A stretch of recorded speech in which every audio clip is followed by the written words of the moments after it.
A very warm welcome, dear genius minds, to your EVS class.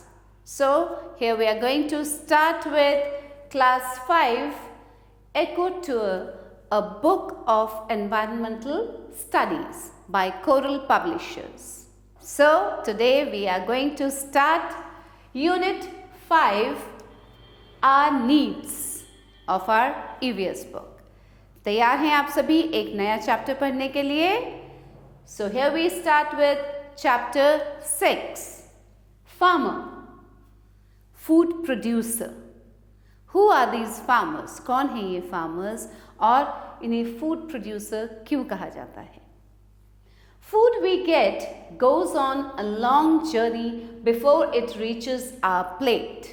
Let us read about its journey. जो खाना हम लोग खाते हैं इसकी एक बहुत लंबी जर्नी होती है. जब ये हमारे प्लेट में आता है उससे पहले जो ये जर्नी तय करता है, जो ये सफ़र तय करता है, उसके बारे में आज हम इस चैप्टर में पढ़ेंगे. We eat different kinds of food items. Rice, wheat, fruits, vegetables and pulses are very common in our daily diet. हम अलग अलग तरह के फूड आइटम्स खाते हैं जिनमें कि ये सभी फूड आइटम्स जो अभी पढ़े हमने वो कॉमन हैं. Have you ever thought where these food items come from? अब ये जो खाना हम खाते हैं, जो राइस है, व्हीट है, पल्सेस है, वेजिटेबल्स, फ्रूट्स, ये सब कहाँ से आते हैं? So children, let's get started now. Right the names of some tools used by a farmer. जो किसान है, जो खेतों में काम करता है, वो कौन कौन से टूल्स का इस्तेमाल करता है? Let's write about them. आप सभी ने देखा होगा एक किसान के पास ट्रैक्टर होता है. Okay, tractor, then plough and sickle, SICKL, sickle and shovel, और भी दूसरे टूल्स होते हैं जो कि एक किसान यूज करता है. Agriculture provides us nearly all our food. अब एग्रीकल्चर के थ्रू हमें सारा खाना जो हम खाते हैं अलग अलग तरह के, वो सभी मिल जाते हैं. More than half of the Indian population lives in villages. Many people in the villages work in field. They are called a farmer. अब इंडिया की जो आधी जनसंख्या है वो कहाँ रहती है? वो रहती है विलेजेस में. आधी से ज़्यादा रहती है, आधी भी नहीं, आधी से ज़्यादा रहती है जनसंख्या विलेजेस में. और विलेजेस में लोग कहाँ काम करते हैं? फील्ड में. तो जो लोग फील्ड में काम करते हैं गांव में, वो क्या कहलाते हैं? Farmers. A farmer is the person who cultivates the land and grows food in the form of different crops. Farmer वो है जो कि लैंड को कल्टीवेट करता है और उसमें फूड ग्रो करता है अलग अलग फॉर्म्स में क्रॉप्स के. They work day in and day out to produce the food we all need. वो दिन रात काम करते हैं ये फूड प्रोड्यूस करने के लिए जो हमें ज़रूरत होती है जिसकी. Farming is the only source of income for a farmer. और एक फार्मर का जो सोर्स ऑफ इनकम है, जो पैसा आता है उसके पास, वो केवल किससे आता है? फार्मिंग से. Some farmers own their land but some farmers cultivate the land of others who pay them to cultivate. कुछ फार्मर्स के तो अपने लैंड होते हैं और कुछ फार्मर्स ऐसे हैं जो कि दूसरों के लैंड पे कल्टीवेशन करते हैं, उनके लिए कल्टीवेशन करते हैं और उनके द्वारा पे किए जाते हैं. They are called landless farmers. ऐसे फार्मर्स जो दूसरों के लैंड पे कल्टीवेशन करते हैं उन्हें कहते हैं landless farmers. Farmers who possesses land can be big farmers as well as small farmers. जिन फार्मर्स के पास अपना लैंड होता है वो बिग फार्मर्स भी हो सकते हैं और स्मॉल फार्मर्स भी होते हैं. Farmers who possesses a large piece of land are called big farmers. अब बिग फार्मर्स कौन है? जिनके पास बहुत बड़ा लैंड है. एंड फार्मर्स, देखिए, अगर फार्मर्स ये हार्ड वर्क ना करें, फील्ड में क्रॉप्स ना उगाएं, तो क्या हमें ये फूड मिल पाएंगे जो हम खाते हैं, जिनसे हम अपना पेट भरते हैं? No. So farmers do a very important job, a very hard work in the field so that we satisfy our needs. जो फूड की नीड्स हैं हमारी वो हम सेटिस्फाई कर सकते हैं. A big farmer employs several workers on his farm. He instructs the workers to grow the crop. अब एक जो बड़ा फार्मर होता है जिसके पास बहुत बड़ा लैंड होता है वो क्या करता है, कुछ वर्कर्स रखता है अपने पास और उनको इंस्ट्रक्शंस देता है कि किस तरह से क्रॉप ग्रो करना है. Farmer who possesses a small piece of land is called small farmer. और जिस फार्मर के पास, जिस किसान के पास एक छोटा लैंड का पीस होता है वो कहलाता है small farmer. A small farmer works all by himself in the farm to grow the crops. और ये जो स्मॉल फार्मर होता है ये अपने आप से खुद ही काम करता है उस फील्ड पे, किसी और को एम्प्लॉयमेंट नहीं देता है, किसी और वर्कर को नहीं रखता है.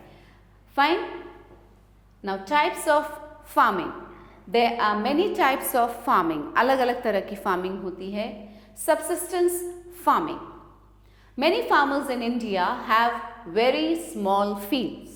The crops they grow are enough only to feed the farmer and his family.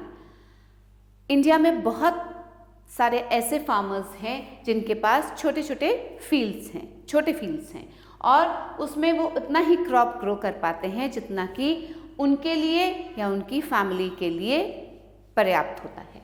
This is called subsistence farming और इसे कहा जाता है subsistence farming. The farmer and his family do all the work in the field from sowing the seeds to harvesting the crops.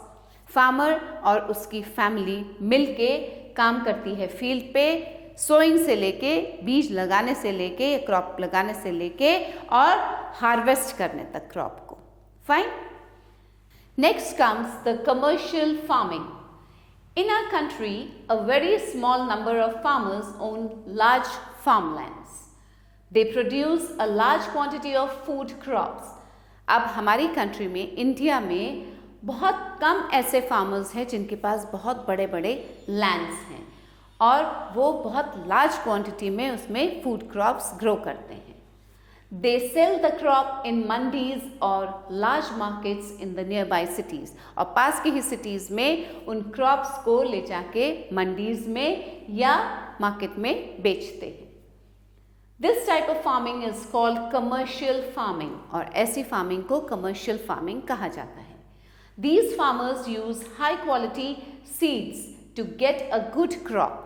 ऐसे farmers बहुत high quality seeds use करते हैं जिससे कि फसल अच्छी हो. They also use machines in their fields so that work is done efficiently and quickly. अब काम को जल्दी करने के लिए और एफिशिएंट तरीके से करने के लिए ये क्या यूज़ करते हैं, मशीन्स भी यूज़ करते हैं अपनी फील्ड्स में. They use tractors for tilling the soil and sprinklers for watering the field. Tractors का इस्तेमाल करते हैं वो सॉइल को टिलिंग करने के लिए और स्प्रिंकलर्स से पूरे फील्ड में पानी देते हैं. Next is mixed farming.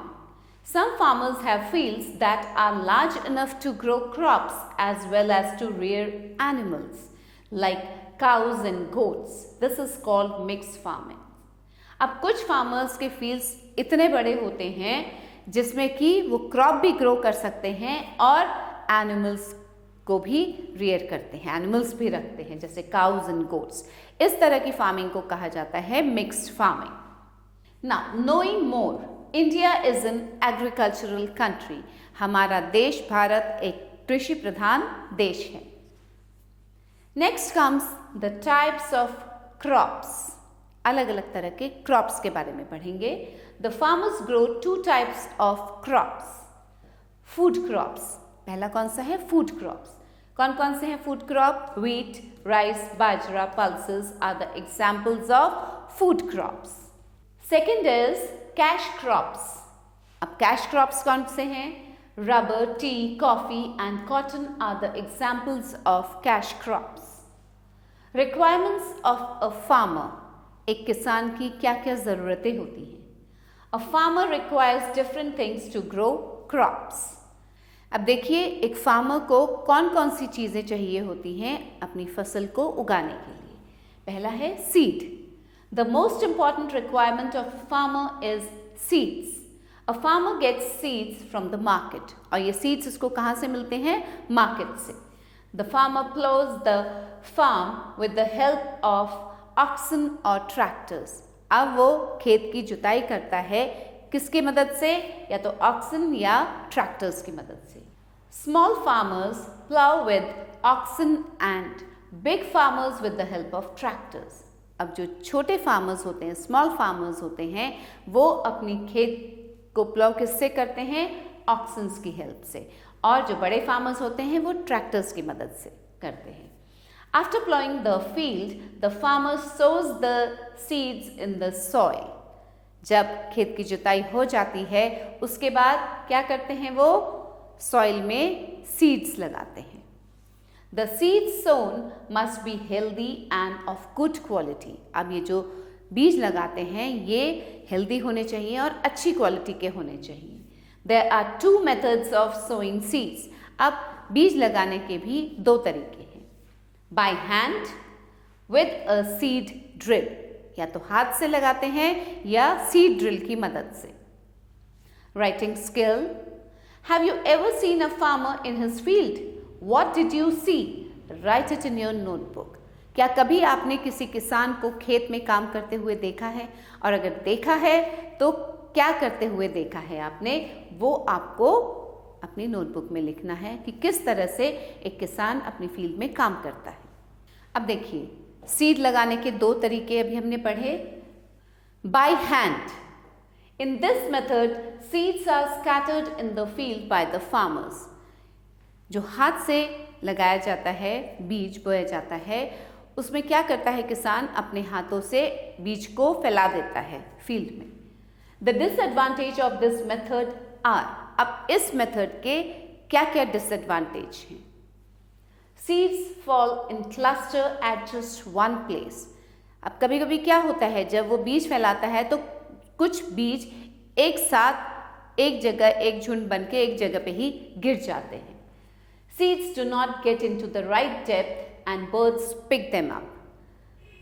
कुछ सीड्स क्या होता है वो ज़मीन के ऊपर ऊपर ही रह जाते हैं, सॉइल के अंदर नहीं जाते हैं, प्रॉपर डेप्थ में नहीं जाते हैं, जिस कारण जो बर्ड्स होती हैं वो उन सीड्स को उठाकर ले जाती हैं।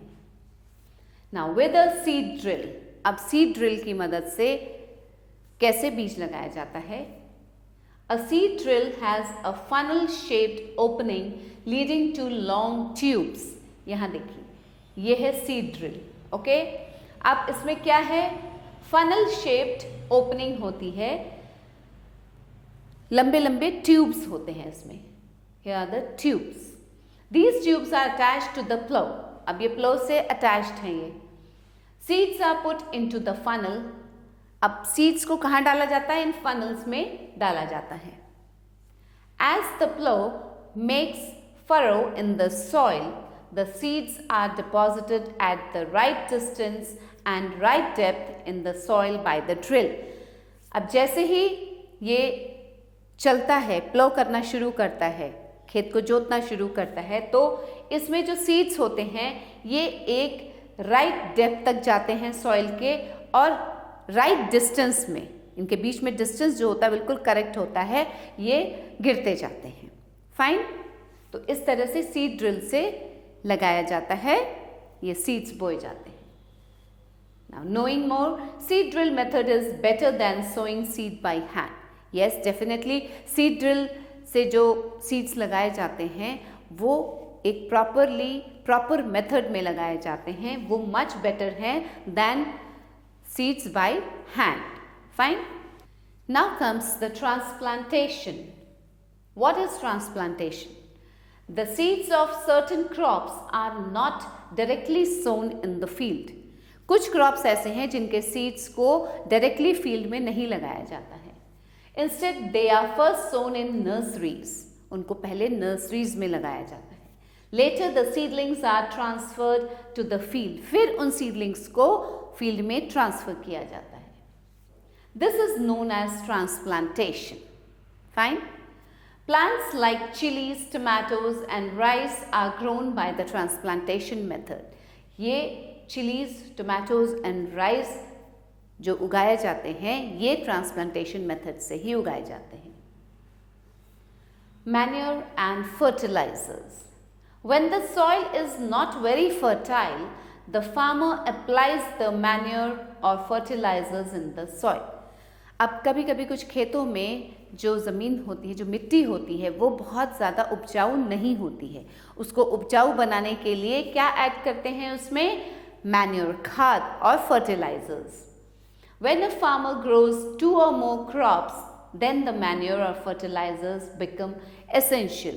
जब एक ही फील्ड में वो 2 या 2 से ज़्यादा क्रॉप्स उगाता है, ओके, तो उसमें खाद देना, फर्टिलाइजर्स डालना ज़रूरी हो जाता है. Manure is made from dung of farm animals and fertilizers are made from the chemicals. Animals के, फार्म एनिमल्स के डंग से ये मैन्योर बनता है और केमिकल्स से बनता है fertilisers. They are rich in minerals. ये किस में रिच होते हैं? इसमें भरपूर मात्रा में मिनरल्स होते हैं.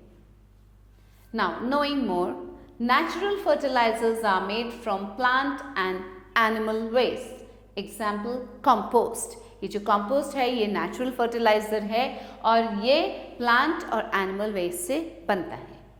Artificial fertilisers are harmful for the soil.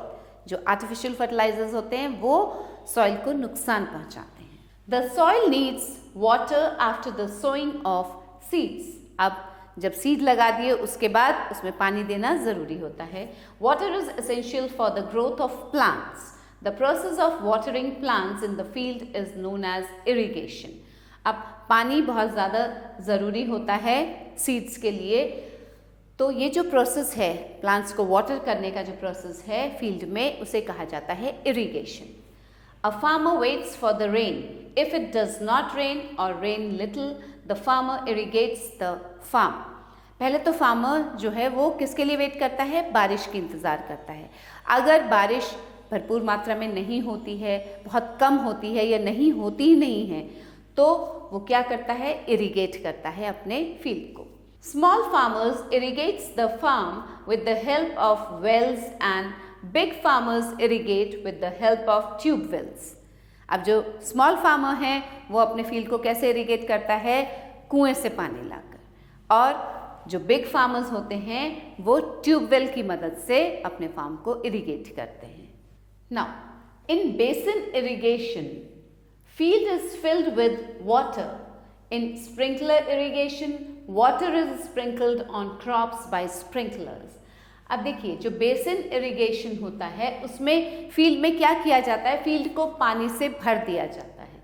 और जो स्प्रिंकलर इरिगेशन होता है, स्प्रिंकलर के थ्रू जिसमें पानी डालते हैं, उसमें क्या किया जाता है? पानी को क्रॉप्स के ऊपर छिड़काव किया जाता है पानी का. Irrigation should be proper. ये प्रॉपरली होना चाहिए. Both excess of water and scarcity of water are harmful for the crop. बहुत ज़्यादा पानी या कम पानी भी नुकसान करता है क्रॉप्स को. See various types of irrigation. There are different methods of irrigation. Water is allowed to enter the field through the furrows between the rows of crops. This is known as furrow irrigation. अब देखिए एक तरीका और है irrigation का. उसमें क्या किया जाता है? वाटर को फील्ड में जाने दिया जाता है. कहाँ से? फरोज. जो रोज बने होते हैं क्रॉप्स के उसके बीच में फरोज होते हैं, उसमें से पानी जाता है अंदर, तो उसे कहा जाता है furrow irrigation. Now skill based activity. Which irrigation methods are used in your nearby village? Tick the correct ones. अब आपके जहाँ आप रहते हैं उसके आसपास जो विलेजेस हैं वहाँ पे किस तरह का इरिगेशन मेथड यूज़ किया जाता है, that you have to write down here. Fine. Now comes the water wheel. Water wheel is an ancient device which consists of a large wheel mounted vertically on a horizontal axle. अब ये जो water wheel है ना, look here, this is water wheel. ये बहुत पुराने time का device है और इसमें क्या होता है, एक बहुत बड़ा व्हील होता है, माउंट किस पे होता है, ये वर्टिकली माउंटेड होता है, किस पे, एक हॉरिजॉन्टल एक्सल पे। It has a number of blades और buckets arranged on the outside rim forming the driving surface. इसके बाहर का जो ये जो रिम है, आउटर जो रिम है, वहाँ पे बहुत अलग अलग ब्लेड्स होते हैं, बहुत सारे ब्लेड्स होते हैं या बकेट्स कहते हैं। The wheel rotates when flowing water strikes the buckets. अब जब फ्लोइंग वाटर इस बकेट को हिट करता है तो ये व्हील रोटेट होने लगता है, घूमने लगता है। As the wheel rotates, the water in the buckets fall on the other side and is directed into water channels to irrigate the crops. अब जैसे ये व्हील रोटेट करता है, घूमता है, जो वाटर होता है इन बकेट्स में वो गिरते रहते हैं दूसरे साइड पे और वहाँ से वाटर चैनल में चला जाता है और उससे क्या होता है, इरिगेट होते हैं crops. Now children, crop protection, फसल की देखभाल या कैसे उसका रख रखाव करना, उससे बचाना चाहिए किस प्रकार से। Protecting plants from pests, spray pesticides and insecticides to kill insects and pest. Pest से अपने क्रॉप को बचाने के लिए क्या किया जाता है, इंसेक्टिसाइड्स और पेस्टिसाइड्स का स्प्रे किया जाता है। Put up scarecrows to scare away birds.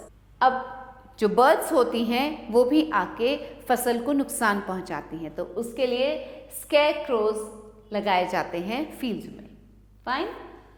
Now protecting plants from diseases. अब प्लांट्स में भी अलग अलग तरह के डिजीजेस हो जाते हैं, उससे कैसे बचाना चाहिए प्लांट्स को। Seeds are soaked in fungicides and antibiotics before they are sown. बीज लगाने से पहले उन बीजों को फंगिसाइड्स और एंटीबायोटिक्स में डुबा के रखा जाता है। Fungicides and antibiotics are spread on the standing crops. और जब फसल खड़ी हो जाती है तो उसके ऊपर भी फंगिसाइड्स और एंटीबायोटिक्स का स्प्रे किया जाता है। Fine, look here like this. Now harvesting. When the crop becomes mature, it has to be cut close to the ground. The process of cutting mature crop plants is called harvesting. अब जब फसल बिल्कुल तैयार खड़ी हो जाती है तो उसको काटना भी होता है ग्राउंड लेवल से बिल्कुल। तो इस प्रोसेस को, cutting of mature crops, is known as harvesting. It is done either by sickles or machine called harvesters. अब देखिए, या तो सिकल से इसको काटा जाता है क्रॉप को, ये होता है सिकल, और या हार्वेस्टर से क्रॉप्स की कटिंग की जाती है. This is a harvester. Okay, now knowing more, scientist introduced specially prepared seeds called hybrid seeds for the farmers. अब साइंटिस्ट ने एक स्पेशली प्रिपेयर्ड सीड, स्पेशल तरीके से बनाया गया जो बीज है वो फार्मर्स के लिए इंट्रोड्यूस किया, जिसे कहा जाता है hybrid seeds. Now we'll read about winnowing. It is the process of separating grains from the chaff. Farmers use a winnow for this. Some farmers also use winnowing machine for it. अब ये winnowing क्या होता है? इसको grain से जो भूसी जिसे कहते हैं निकलती है, उसे अलग करने के प्रोसेस को विनोइंग कहा जाता है. कुछ फार्मर्स क्या करते हैं, इसमें विनोइंग मशीन यूज करते हैं. विनो करने के लिए विनोइंग मशीन का यूज करते हैं. Threshing. The process of separating grains from the harvested crop is known as threshing. अब ग्रेन्स को अलग करने को, जो हार्वेस्ट हो जाता है क्रॉप, उसमें से ग्रेन्स जब अलग किए जाते हैं तो उसे कहा जाता है threshing. Threshing is done by spreading the harvested crop on the ground and walking over it. Threshing किस तरह से किया जाता है, ग्रेन्स को अलग किस तरह से किया जाता है. जो हार्वेस्टेड क्रॉप होता है, जो कट करके लाते हैं क्रॉप, उसको जमीन पे बिछा दिया जाता है, उसके ऊपर चला जाता है. Animals such as camels and bullocks are used for this purpose. और इस पर्पस के लिए एनिमल्स का यूज किया जाता है, जैसे कैमल्स या bullocks. In large farms, a machine called thresher is used for threshing. अब जो बड़े बड़े फार्म्स होते हैं उसमें क्या किया जाता है, एक मशीन का यूज़ किया जाता है जिसे थ्रेशर कहा जाता है। Now children, the storage of grains. Grains को कहाँ स्टोर किया जाता है, किस तरह से स्टोर किया जाता है। Harvested grains are dried in the sun. अब इन ग्रेन्स को धूप में सुखाया जाता है। The clean grains are then put in gunny bags and the farmer takes it to the market for sale. अब जो साफ सुथरे ग्रेन्स होते हैं उनको बैग में भरा जाता है और फार्मर कहाँ ले जाता है, इसको मार्केट ले जाता है बेचने के लिए। Shopkeepers and vendors buy food grains from the farmers. और फार्मर्स से कौन खरीदते हैं, शॉपकीपर्स और vendors. We buy food grains from shopkeepers. और हम लोग कहाँ से खरीदते हैं फूड ग्रेन्स, हम शॉपकीपर के पास जाते हैं, वहाँ से खरीदते हैं। The farmer is very happy after selling the crop. जब अपना क्रॉप बेच के आता है फार्मर, एक किसान, तो वो बहुत खुश होता है। He earns the fruit of his labour. उसको अपनी मेहनत का फल मिल जाता है। Then he starts planning about the next crop. अब एक क्रॉप का हार्वेस्ट करने के बाद, बेच के आने के बाद उसको वो अगली फसल की तैयारी करनी शुरू करता है। Knowing more, festivals such as Baisakhi, Bihu, Onam and Pongal are associated with the harvesting season. ये जो अलग अलग त्यौहार हैं, बैसाखी, बिहू, ओनम, पोंगल, अलग अलग जगह पे इनको मनाया जाता है और ये एसोसिएटेड किससे होते हैं, जो हार्वेस्टिंग सीजन होते हैं उस टाइम पे ये त्यौहार मनाए जाते हैं। ऑर्गेनिक फार्मिंग आजकल बहुत सुनने में आता है। ऑर्गेनिक फार्मिंग के बारे में क्या है ये? After realizing the ill effects of fertilizers and pesticides, people have become more aware. अब जबकि लोगों को पता चल गया है कि फर्टिलाइजर्स और पेस्टिसाइड्स का कितना बैड इफेक्ट होता है हमारी हेल्थ पे, तो लोग और जागरूक हो गए हैं। There is also an attempt to return to organic farming. अब वापस ऑर्गेनिक फार्मिंग की तरफ लोग आ रहे हैं। Some farmers do not use any chemical in their farm. कुछ farmers तो कोई भी chemical यूज़ नहीं करते हैं अपने farm में। They depend only on manure and vermicomposting. वो केवल क्या यूज़ करते हैं, manure का यूज़ करते हैं और vermicompost करते हैं। These farmers rotate crops to restore the health of the soil in a natural manner. ये crops का rotation करते हैं जिससे कि सॉइल की जो हेल्थ है वो बनी रहे, वो हेल्दी रहे सॉइल एक नेचुरल तरीके से। Organically grown grains, pulses, fruits and vegetables are good for us. हमारी हेल्थ के लिए जो ऑर्गेनिकली ग्रो होते हैं grains, pulses, fruits and vegetables, वो बहुत अच्छे होते हैं। Problems of small farmers. छोटे फार्मर्स जो होते हैं, जिनके पास छोटा लैंड होता है, उनकी क्या प्रॉब्लम्स होती हैं? Subsistence farmer face many difficulties. बहुत तरह के डिफ़िकल्टीज़ फेस करते हैं ये।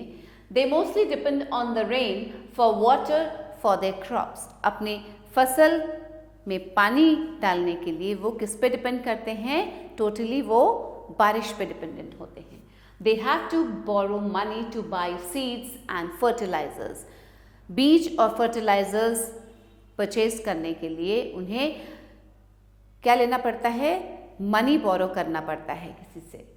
If the crops are ruined because of too little rain or too much rain, they have no money to pay back the loans. अब वो जो लोन लेते हैं, जो ऋण लेते हैं वे लोग, किसके लिए? सीड्स के लिए, फर्टिलाइजर्स के लिए। अगर फसल अच्छी नहीं हुई, बहुत ज़्यादा बारिश हो गई या बहुत कम बारिश हुई और फसल बर्बाद हो गई, तो उनके पास इतना पैसा नहीं होता कि वो जो उन्होंने लोन लिया है उसको रीपे कर सके।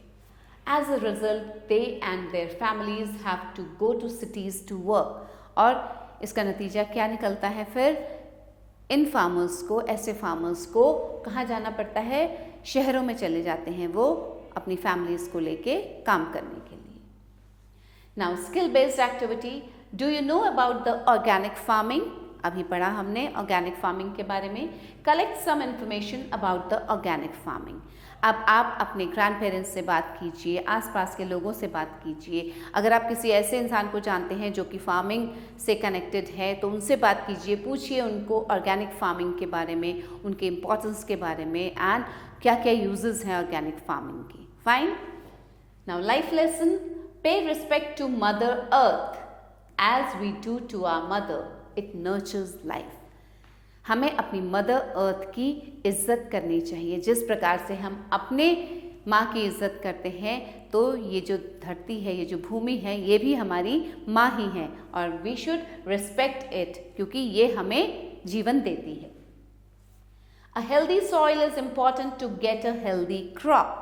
एक अच्छी फसल, एक स्वस्थ फसल के लिए जो सॉइल है उसका भी हेल्दी होना ज़रूरी है. Plants contain 90% water. प्लांट्स में कितना वाटर होता है? 90% वाटर. तो अब जो फैमिलीज़, जो फार्मर्स विलेजेस छोड़ के सिटीज़ की तरफ मूव कर जाते हैं, क्योंकि वो अपना ऋण नहीं चुका पाते हैं और आगे काम भी नहीं कर पाते हैं, this kind of movement is called migration. अब इसे कहा जाता है माइग्रेशन, कि अपना विलेज छोड़ के वो शहर जाते हैं.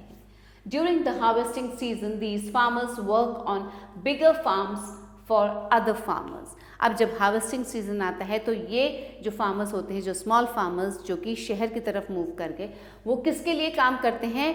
बड़े फार्मर्स के लिए काम करते हैं. They are called migrant laborers. इन्हें कहा जाता है migrant laborers. Since these families move out of their homes for long periods, their children cannot go to school and remain uneducated. अब देखिए क्या ड्रॉबैक है, एक छोटे फार्मर को क्या क्या चीज़ें फेस करनी पड़ती हैं, क्योंकि ऐसी फैमिलीज़ जो होती हैं, जो स्मॉल फार्मर्स होते हैं, इनकी फैमिलीज़ अपना घर छोड़कर लंबे लंबे टाइम के लिए दूसरे जगह चले जाते हैं, शहरों में चले जाते हैं, तो इनके जो बच्चे हैं ये स्कूल नहीं जा पाते और वो अनपढ़ ही रह जाते हैं. It is a sad thing that the farmer who produces food, the most basic need of humans, cannot fulfill his own basic need like good housing, clothing, education or medical help for his family.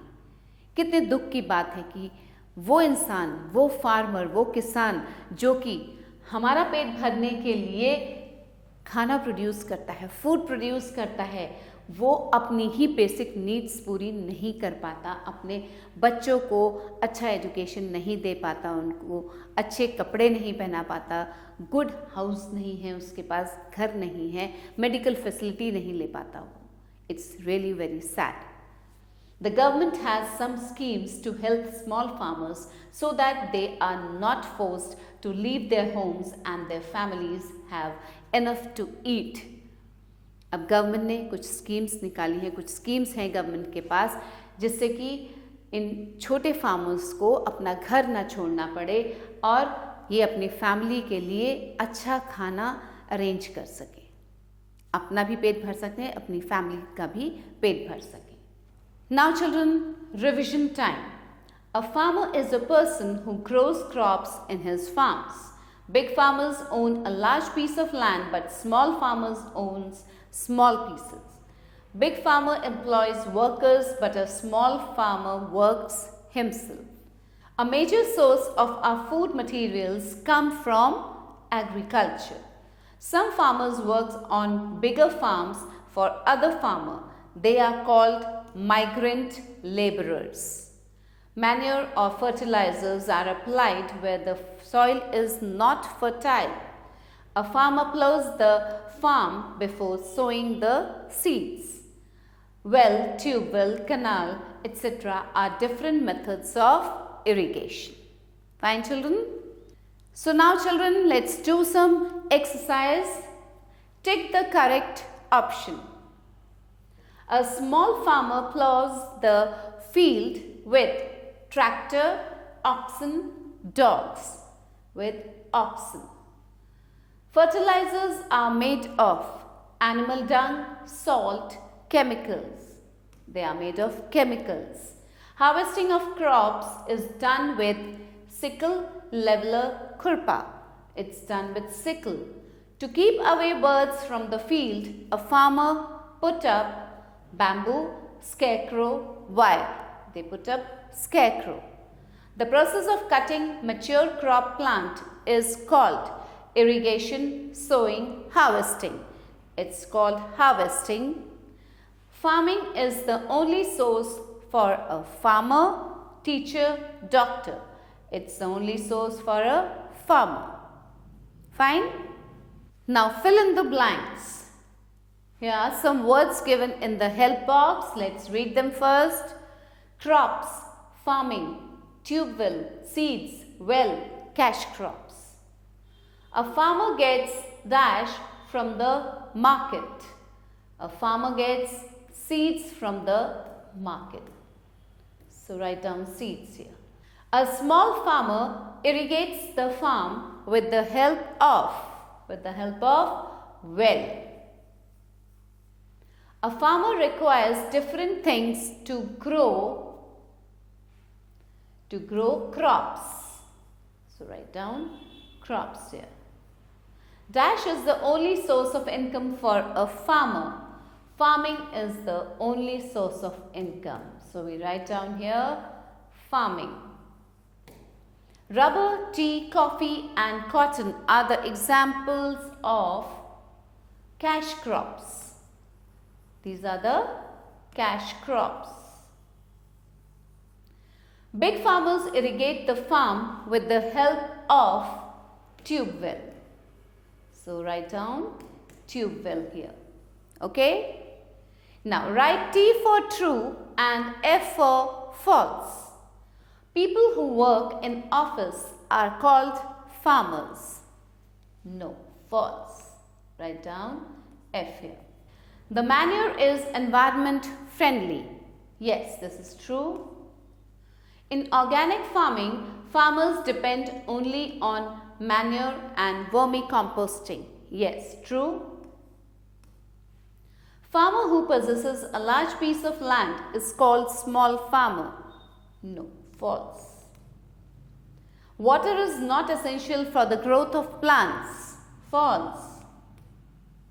In large farms, a machine called thresher is used for threshing. Yes, true. Okay?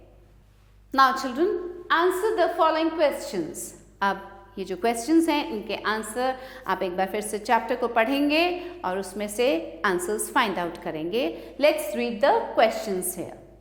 How do farmers protect their crops from pests? Discuss the problem faced by small farmers. Who is a farmer? What is the difference between the manure and fertilizers? Give one difference between a big farmer and small farmer. What is meant by transplantation of seeds? Name 3 types of irrigation. Now match the following. We have to match to the correct one. Tractor. Tractor, what does tractor do? With the tractor, plowing is done. Coffee and tea, these are the cash crops. Then fertilizer. Fertilizer has chemicals. Well. Well is used for irrigation. Manure. Manure is environment friendly. Match it here. Seed drill, funnel shaped. Okay? Seed drill, funnel shaped. Now, activity time. Make a list of places where rice, wheat, mustard and cotton are grown in India. Mark these places with different colors on an outline map of India. अब आपको क्या करना है? एक map लेना है India का, outline map, and उसमें जहाँ जहाँ जिस जिस जगह पे राइस, व्हीट, मस्टर्ड, कॉटन ये ग्रो करते हैं इंडिया में, उन जगहों को आपको अलग अलग कलर से मार्क करना है. Fine children, so just read out, find out कि कहाँ पे कौन सा क्रॉप उगता है. Select a small piece of land near your house और your friends house and grow some plants there. अगर आपके घर के बाहर थोड़ा लैंड है, थोड़ा सा जगह है जहाँ पे आप कुछ ग्रो कर सकते हैं, वहाँ कुछ ग्रो करके देखिए, या आपके फ्रेंड के घर पे है कोई जगह तो वहाँ जाके कुछ चीज़ें प्लांट कीजिए वहाँ. Fine. Visit a village with your teacher और parents. See how farmers cultivate the land. Also ask them about the problems they face. Discuss it in your class. अपने टीचर के साथ या अपने पेरेंट्स के साथ कभी कोई विलेज विजिट कीजिए, एंड वहाँ पे जाके फार्मर्स को देखिए कि किस प्रकार से वो लोग एक लैंड पे काम करते हैं, उसको कल्टिवेट करते हैं, और उनसे बात कीजिए, उनसे उनकी प्रॉब्लम्स के बारे में पूछिए, and then come back and discuss it with your friends in the class. So this was all in the chapter, children. I hope you all have very well understood the chapter, and just go through the chapter once again. We'll meet soon with a new chapter, something more to learn, something new to learn. Till then, stay happy, stay blessed, and thanks for watching the video. Bye-bye.